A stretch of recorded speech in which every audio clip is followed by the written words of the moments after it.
chapter 11 again here. It's mainly chapter 11 is about the mother, right? Like that she is, I don't have her First half. yeah, the first half is about the mother, and this really, it's pretty theologically rich, and we talked about it pretty well last week. And I think the main quote of that first half of chapter 11 is, you cannot love, it's on page 100 right at the top. It's like, you cannot love a fellow creature fully until you love God. And I think that's the whole main idea for this chapter, is that you're seeing that, because it's this chapter 2 where we have the killing it, right? Or is that the next chapter? No, it's just the end. No, it's the end of this chapter. So yeah, it's the same idea where that mother isn't willing to let go of her relationship at all, to the point where it's completely consumed her. Like that's all she is now. And so we see this with the little red lizard, that it's that they finally are able to release it, like that to kill it, as they say here. So that's kind of the little intro into this. What did you think of this? Mainly the second half, but we can talk about some of the first half too of 11. Like, what stood out? What do you think was interesting? Hey, you think everybody has a lizard on it? Yeah. Everyone's got that lizard. It's always got something that's holding you back. Yeah. There's always kind of. Just go back to grieving mother. Yeah. It did not sit well with me dismissing grief. Yeah, no. I'm not trying to dismiss or grieve. I'm not suggesting you're this, but the unspoken is, well, get over it. Yeah. It don't happen that way. That was a tough one. It is What you went through, and again, because I'm small-minded, I didn't take comfort in Christ on this one. I don't know that I agree with what you said in this sense. They weren't telling her to get over grief. They were telling her that her grief was misguided. Almost, she's grieving because she no longer has control over her son. Not that her son was dead, but she has no control over him anymore. So she has no life because her son has been taken. It's because she wants control.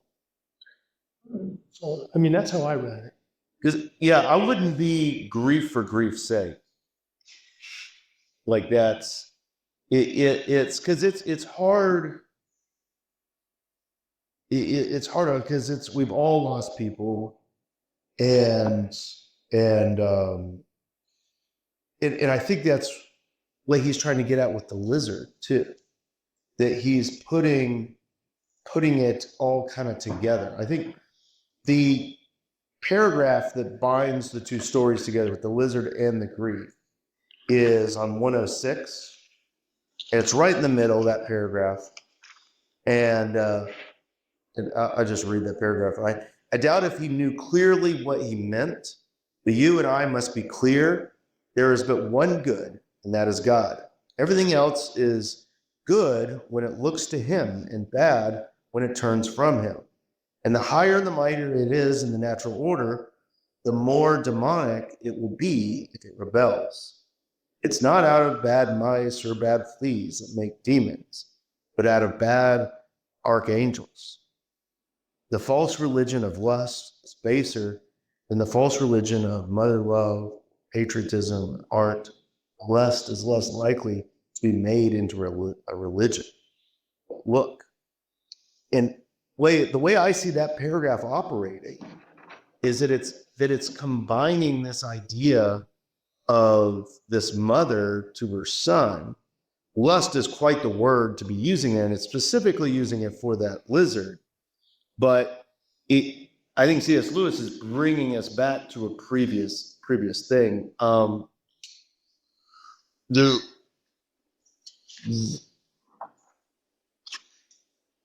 Around funerals, you got to be careful with your words. Like that's you just have to be. Like, never say they're in a better place. Don't ever say that. Like that's because, like, you're basically mitigating the grief, which is what you're concerned about. You're mitigating the grief. You're saying that it's better that they're not with you, and things like that. And that's what you're worried that C.S. Lewis is saying. But also, there's this interesting moment in grief, and it's hard to deal with, but where we can go in too deep and where it consumes, or complete mitigation and you just push it aside and it never even happened. I think both of them are the same thing, that you don't actually want to look at what has happened. You don't want to look at the lizard on the shoulder. And that's why I always like quoting Paul in First Thessalonians, where he's like we don't want to be like everyone else who grieves but without hope. We grieve, we look at the problem, but we grieve with hope. And I don't know if he's dealing with this the best that it could be done, but to use all the metaphors in this, it's grieving but looking to the mountains. Sin, throughout here, requires agency. Yeah. I had difficulty with the agency in grief. Yeah. So what do you mean by, how are you defining agency? We do something affirmatively. We pursue lust affirmatively. We pursue greed affirmatively. We have agency. With grief, it happens to us. Yeah. It falls upon us. We are awash in grief. The sin becomes when, like everything else, that's all you are is grief. I'm still having difficulty. Yeah. I still think for me, grief is in a class by itself. And I again, those who have lost children, those who have lost people close to them, it is not lust. It's not greed. It's in a class by itself. It's so all devastating. Yeah. Lust brings you something. Greed brings you something. There is agency. I'm going to get something out of this. Grief is, I don't see a win-win with grief, unless what we do is we recast it as a tool to get something. It's the agency again, the sun. Yeah.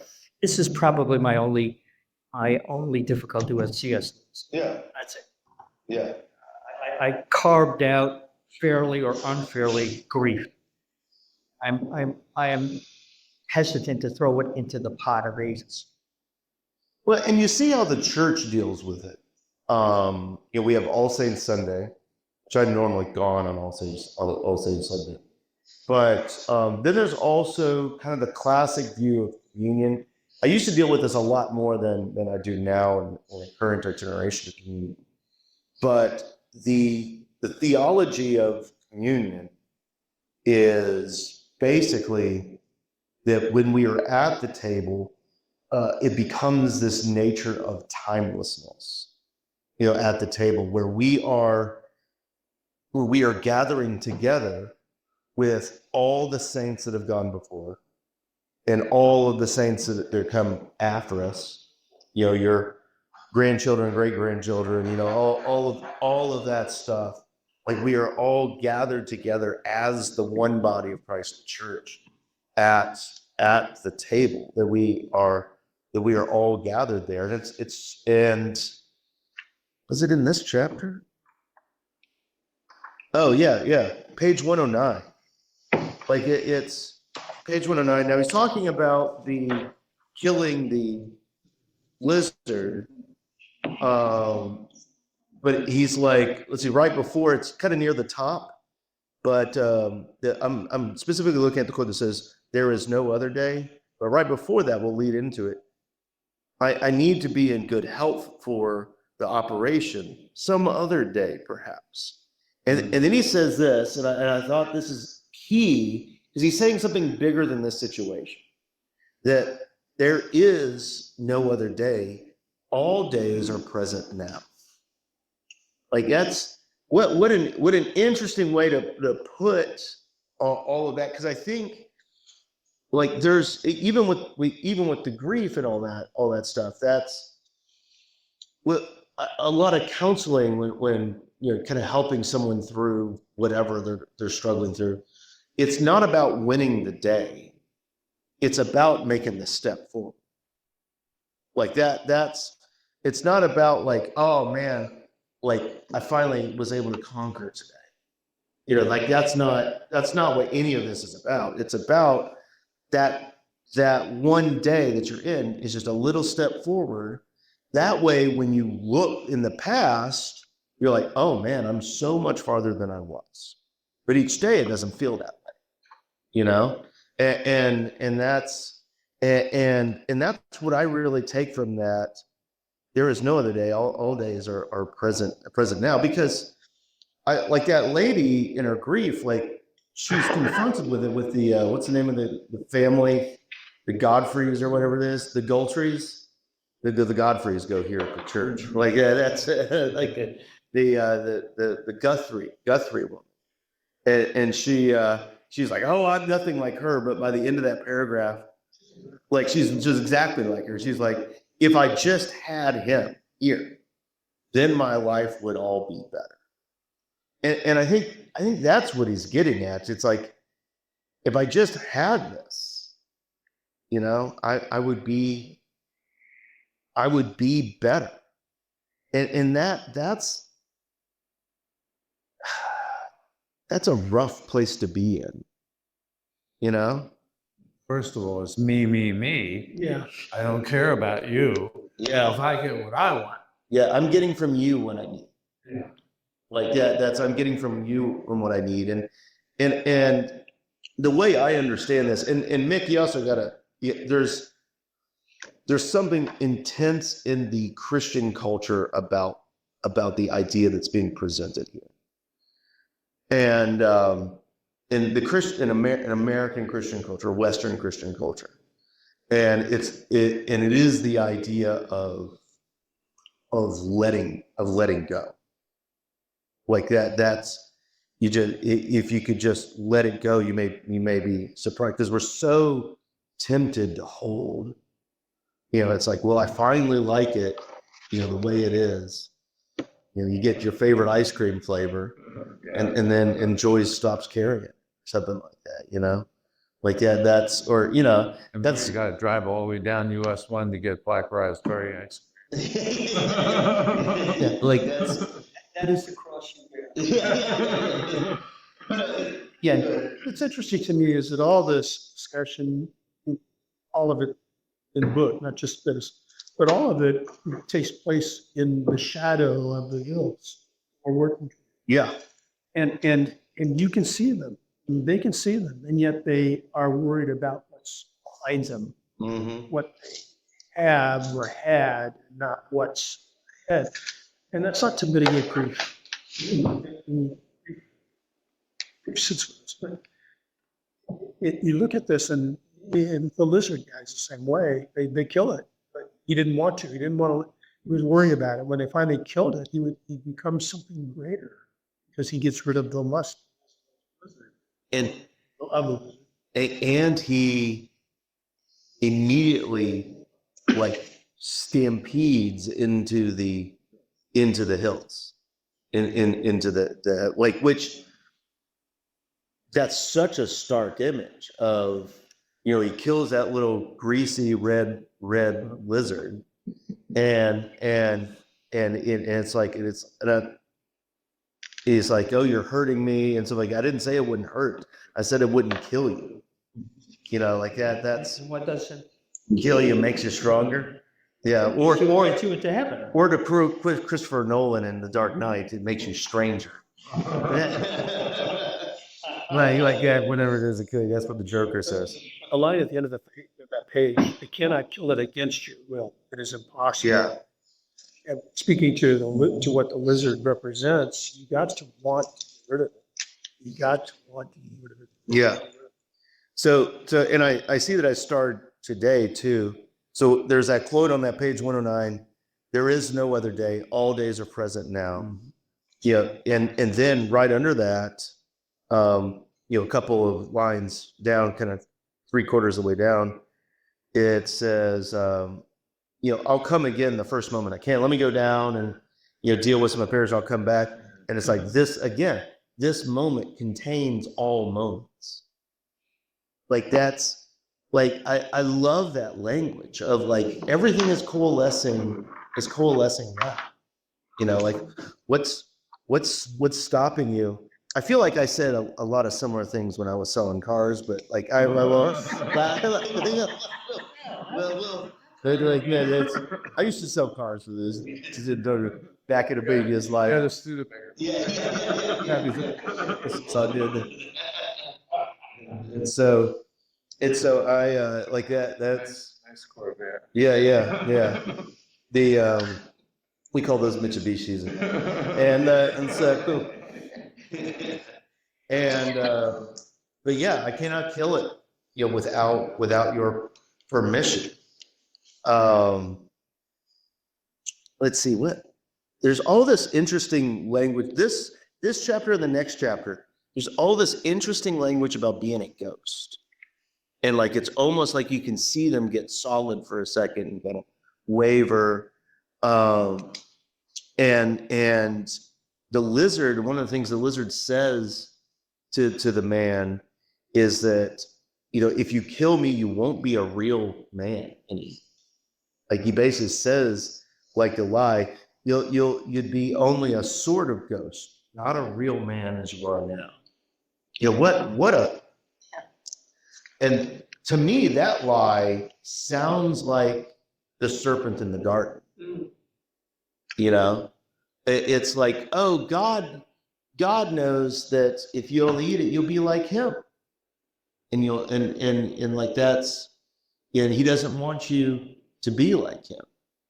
And that's, I think that phrase in Genesis 3 is that it is the Bible defining what our sin is. I think a lot of our sin is our desire to be God of our lives, to be God of the world around us and other people, where that woman in her grief, she is turned into a God of her son. And she's like, I'll be happy when I can just control him, like that. She just wants him to suffer the same way she is, and to be over someone. And I think our desires to control and to be God of a situation, like that's how we look at the 10 Commandments. Every commandment is breaking the first one. The first commandment is, have no other gods before me. And every commandment is that. Like the fourth commandment, honor your father and mother. When you don't do that, you're saying, God, I am not happy with how you set up the world with these people. Like, I need to fix it. I will honor who I want to honor. Like it's the same thing with killing. God, I'm not happy with the way the world that you created. Like this person should not be alive. Or we do metaphorically, like you're dead to me. We become a God over the situation, and so like every commandment drives to that first. This is very Chris Escher. It's also very Lutheran, and so, but very. It's also very Augustine. Is it? Well, Luther's very Augustine too. Again, the turning within ourselves, is a Latin inclitus est se, and that's the grief lady and all of that. It's turning into yourself. Yeah, well, that's how Luther always described that curling in. That we start looking at that, and we talked about that some last night with the chosen stuff. with that second episode, that how sin like brings in loneliness, because we've turned in on ourselves, and it's caused things to go away, which we see. That's what the gray town is. It's all these people that's like everything that I can get, I don't know, like that's like what I've been talking a lot here, like what else is going on?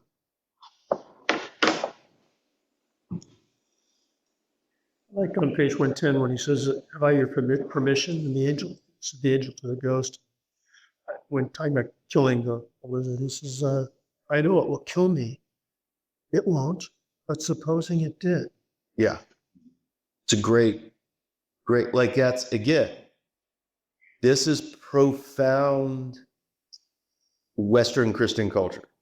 Like that's, which is this message. I think we've grabbed a hold of this, but it's also very biblical language, where we take up the cross and follow Jesus. It's like where we die to ourselves. Especially being that he's already dead. Yeah.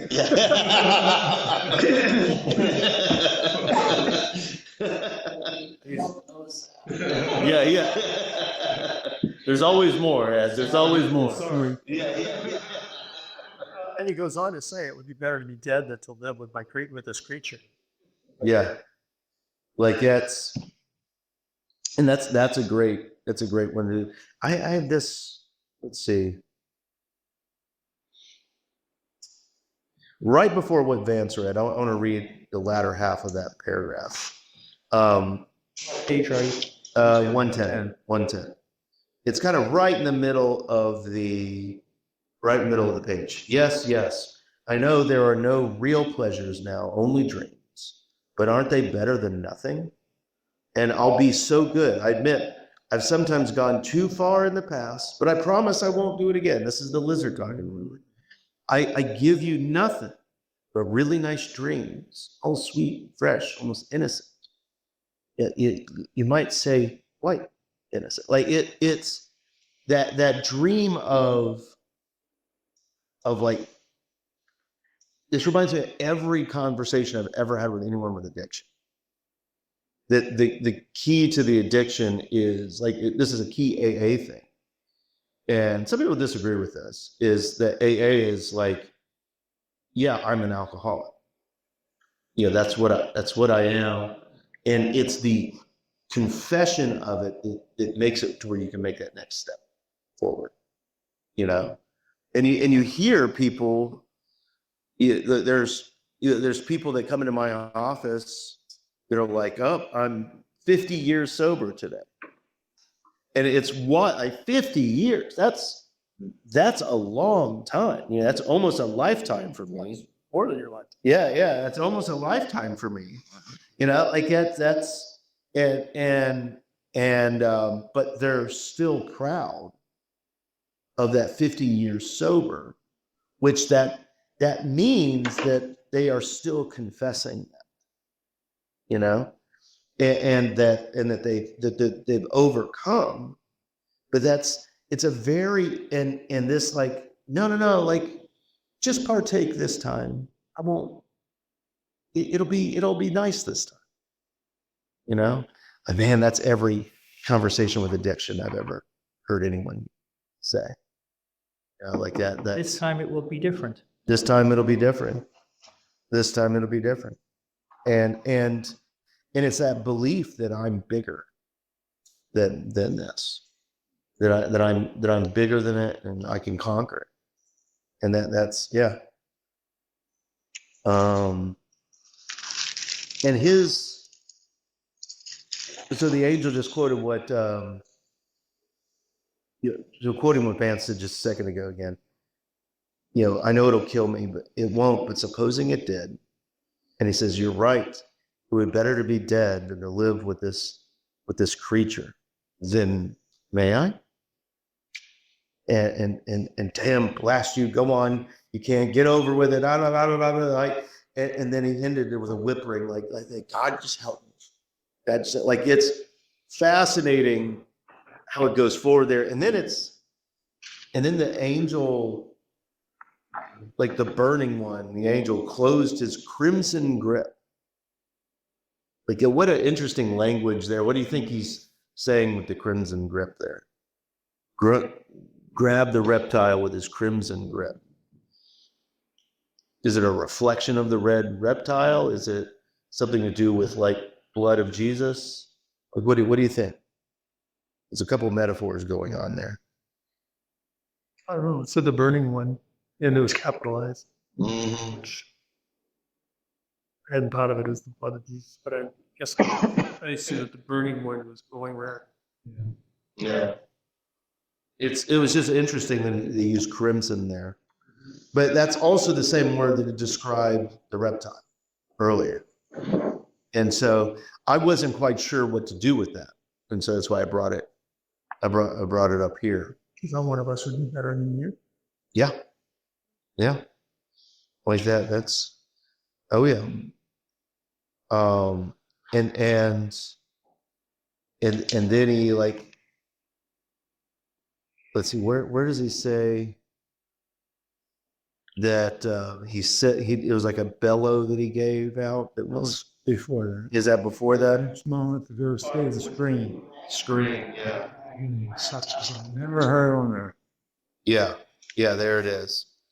Like that's like which is interesting. And then instantly it seems, this is 111. For a moment I could make out nothing distinctly than I saw between me and the nearest bush, unmistakably solid, but growing every moment solider. Upper arm, shoulder of a man, and brighter still, strong legs and hands, and just this immense, like, what I loved about that description is the physicalness of it. Like it's just, like, it's so tempting in Christianity to go to this metaphysical, when I finally am able to overcome my sinful desires, I put to death the physical and become ethereal. I think that the grips and grip was from the right person. Yeah.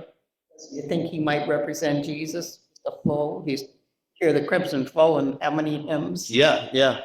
Well, I think so. And Yeah, I think so. And then, That's why they pay her the big. oh, I know. Like She knows this stuff.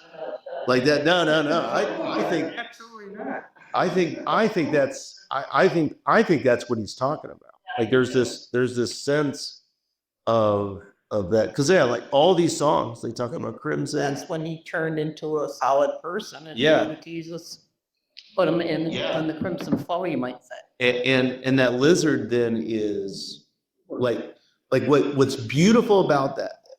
And remember, this is connected to the mother and her son, is that the lizard, the lust, is redeemed. It becomes the very thing that he rides into the hills. Like that, Stallion. like that's a beautiful, but it took going.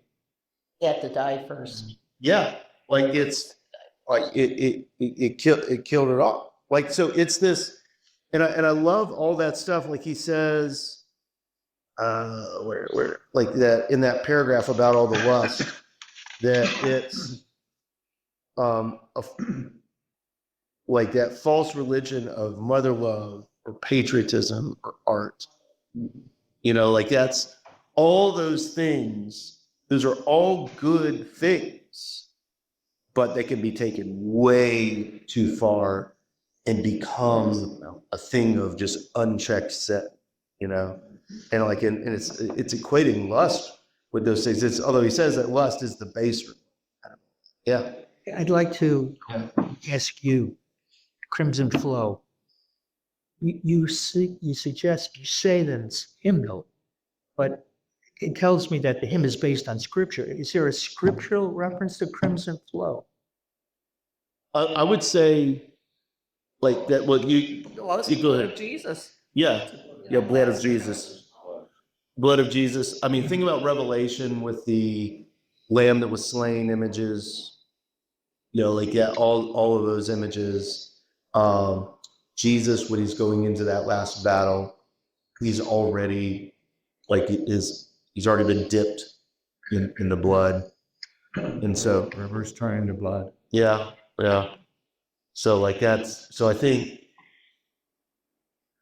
I don't know too many places where the exact terminology of crimson blood, but I think you're seeing a English artistic representation of it. I don't know. Do you have anything else?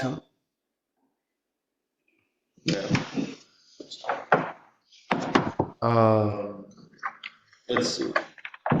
So he gets stronger and stronger and stronger, and and what's at the bottom of 111, what stood before me was the greatest I had ever seen, silvery white with a mane and tail with gold, and then he goes, there's like stamping off, and he's just the new made man turned and clapped the new horse's neck, and it nosed his bright body, and like they kind of almost become one as they ride into the mountains, and he keeps on going. It seems like it's so fast that he actually loses him in the distance. Like that's always like one of the jokes about old movies, like the old westerns where they ride into the sunset. And first off, you would never, you don't begin your ride at the sunset. Like that's just a bad thing to do. And also watching someone leave on horse, like you're watching for an hour. Yeah, that is a cartoonist, Gary Larson. Yeah. With the farce. One of his classics is a picture of a couple of cowboys in a bar, and one of them is melted. And he says, the damn fool ran off into the sunset. Okay. And what that kind of made me think of is like you have that horse, the stallion that is now he's riding into there. Last night we were talking about in The Chosen about that one phrase where Mary Magdalene says, I was one thing, but now I am another. This like beautiful phrasing of redemption and in being made new. And what I like about this is it reminds us of what that mother in her grief could have had, where it was all about her having her son, but the son is what could have led her up to the mountains, and it's all we're all talking about figurative language here. It's all figurative language. And there's a book, I haven't read it, but I've listened to a lot of this guy's content, by a guy named Pete Enns, and he has a book that's called The Sin of Certainty. And because I think a lot of times even in this, it's like we got to have these certain answers to all these things, and a lot of times we will stand upon those theological treatises and go, here I stand. But it's just like religion or the patriotism or the art, that we make a God out of our ability to understand, rather than standing in the midst of the beauty of Jesus. Like that's hard. That's hard. Yeah, go ahead. The one thing I just could not get over when I read this was that this mother absolutely had to have her son come down, not her go up. Yeah. Was she afraid that Christ possibly had changed her son? No, it's Nate. No. Bring him to me. Yeah. It's rough. That's rough. That's rough. The top of 113. This is one of the things. C.S. Lewis changed my understanding of the creation, and I try to emulate that language poorly. in what I do now, but the very top of 113. It's like, while I still watched, I noticed the whole plain and forest shaking with a sound which in our world would be too large to hear. But there I could take it with joy. I knew it was not the solid people who were singing. It was the voice of that earth and those woods and those waters, such like archaic, inorganic noise that came from all directions at once. The nature or arch nature of that land rejoiced to have been once more ridden and therefore consummated in the person of the horse. Like that's this beautiful language, like I try to use all the time when I talk about the Spirit of God, as the wind causing the creation to clap its hands. That's my poor imitation of what C.S. Lewis is writing here. But that is a biblical idea that all of creation is celebrated. And the rocks will cry out. Even the rocks will cry out. Like that's like it's just such a beautiful thing. And then you have what they're saying there. Some The song that the master says to our master, come up, share my rest and splendor till all natures that were your enemies become slaves to dance for you, and the backs for you to ride, and the firmness of the feet to rest on. From beyond all place and time, after the very place of authority, will be given to you the strength that once opposed your will shall be obedient fire in your blood and heavenly thunder in your voice. Like that's the things that once caused you struggle will become the very fire inside of you. Like that's redemption language. And then he starts quoting Revelation there. Overcome us, that's so overcome. We may be ourselves. We desire the beginning of your reign as we desire dawn and dew, wetness of the birth of light. Master, your master has appointed you forever to be our king with justice and our high priest. Stop for a moment. Stop for a moment. I do. I cannot get over the enormity of C.S. Lewis. Yeah. This takes every time the depth of his theological knowledge is Yeah. incredible, but his creative ability to create songs and music, Ability to visualize. it is, I can't get enough. Yeah. Every time I Did read you read the Narnia series? it is, That's, I think, Hat really Yeah. says it all. the God-given creativity, and I said, Mhm. Lord, that this man has to reach out and grab you. Yeah. I just sat and I'm thinking, what mind created this song? Yeah. Yeah. And this is just one part of an otherwise wonderful short book that everything is purposeful. Everything is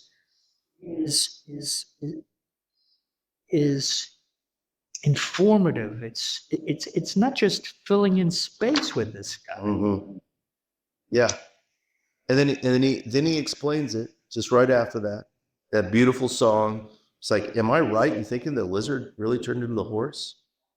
He's like, aye, but it was killed first. You don't forget that part of the story. And suddenly he takes us right back to the cross. Reincarnate. Yeah, reincarnation. Resurrection. Resurrection. Like that. Yeah. Like that's continue reading down. Just be one while you're. yeah. Yeah. Oh, you want to read it, or do you want? I'll let you. You do a good job. Oh, I do a good enough. So I'll try not to, sir. But does it mean that everything that is in us can go to the mountains? Nothing, not even the best and the noblest, can go on as it is now. Nothing, not even what is the lowest and most bestial. There we thank you. Will not be raised again if it submits to death. It's sown a natural body, but is raised a spiritual body. Quoting Paul, flesh and blood cannot come to the mountains, not because they are too rank, but because they are too weak. What is a lizard compared with a stallion? Lust is a poor, weak, whispering thing compared to that richness and energy of desire, which will arise when lust has been killed. There's another theologian that I like that he had a talk that was very impactful called "Everything is Spiritual."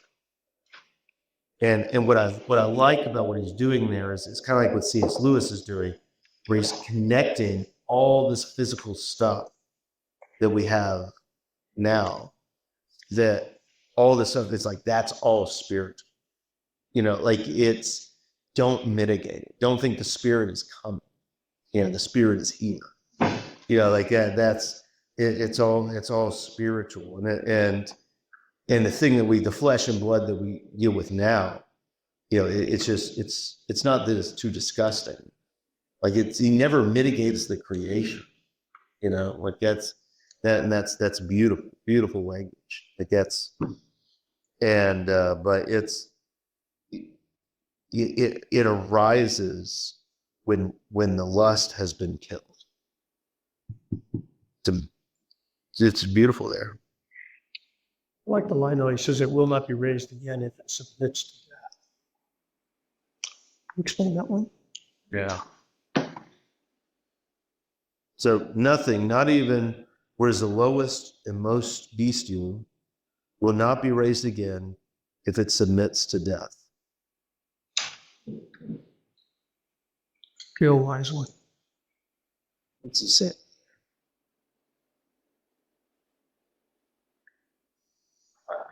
No matter how I pleased you are. I thought it was saying that if you submit to being in hell, if that's what you chose, if you chose death and didn't believe it. Yeah, No. that is the poorest choice you can make. Yes, I think that's what he was saying. That's how I interpreted it, but How are you interpreting it? Say that again. Death is the poorest choice we can make. Oh, okay. Yeah. The absolute nothing. It's hell. Yeah. Yeah. but death is not the end. Yeah. And if you choose death, It then doesn't have to be the end. Yeah. Yeah. Yeah. You can make it the end if you wish. Yes. Yeah. I think that's. I think that's what he's saying, but it just was an interesting way to word it. Yeah, it is. It's a little different what the metaphor is going on all around here. And so then we dive back into the woman as we close out the chapter.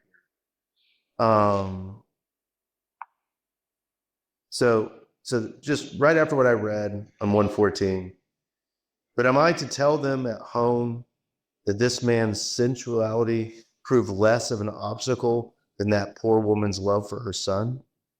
For that was, at any rate, an excess of love. Like that. But I like how he's now. I'm looking back. How am I going to tell them back at home? Oh yeah, he's still looking. That's part of his word. Yeah. That's He's back on the ranch. yeah. And you'll tell them no such thing, he replied snarling. Excess of love, did you say? There was no excess. There was a deficit. She loved her son too little, not too much. If she loved him more, there'd be no difficulty. I do not know how her affair went, but it will be that at this moment, she's demanding to have him down with her in hell. That kind is sometimes perfectly ready to plunge the soul. They say they love an endless misery, if only they could still in some fashion possess it. So he's basically saying there's no love for her son there. All she wants is the desire to have him and have him in misery. He's speaking to me about grief. Yes. He's saying, Mick, calm down. This is not the grief you're worried about. This is something else. Yeah. And he goes on to say, Keep on reading. Is that what you're telling me? that kind is sometimes perfectly ready to plunge the soul they say they love into endless misery if only they can still in some fashion possess it. No, you must draw another lesson. You must ask if the risen body, even the appetite is as grand, as grand a horse as you saw, what would the risen body of eternal love or friendship? If the lizard, in other words, became this magnificent horse, what would a mother's love look like? If it was allowed to be free. Yeah. Yeah. Like that's, you know, And then he, of course, is squirrel. yeah. Well, what's when my attention was diverted? Is there another river?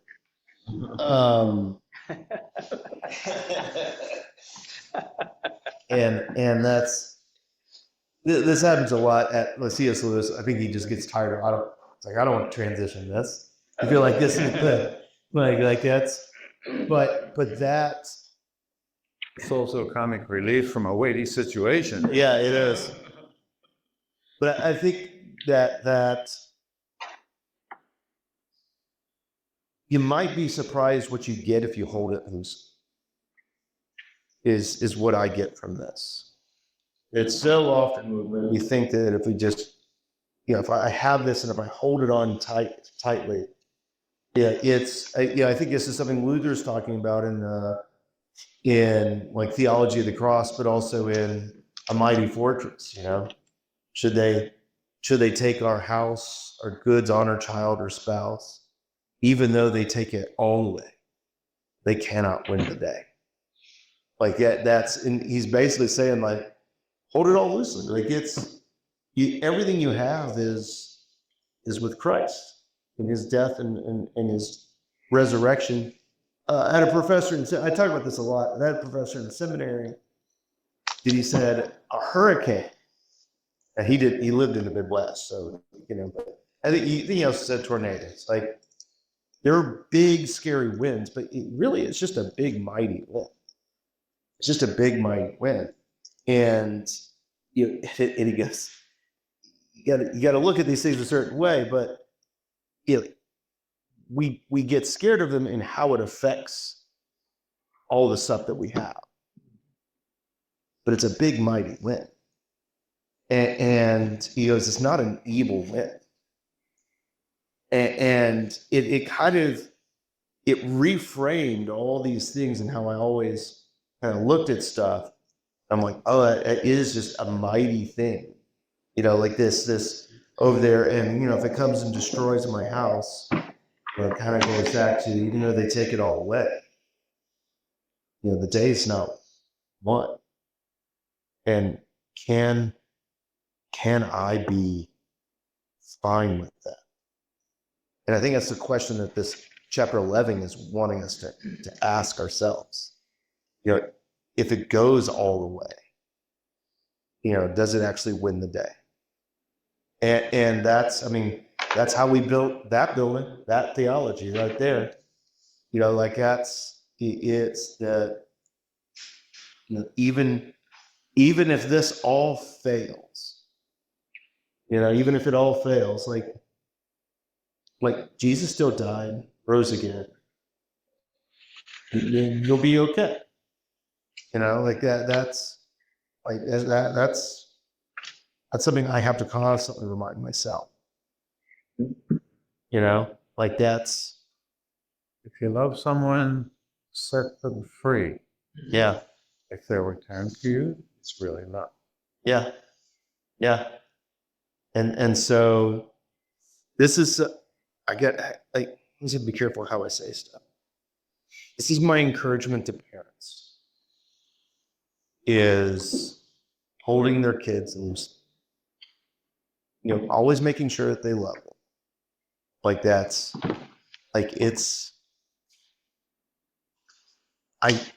I think Heather and Mike have done a good job of that. Excellent.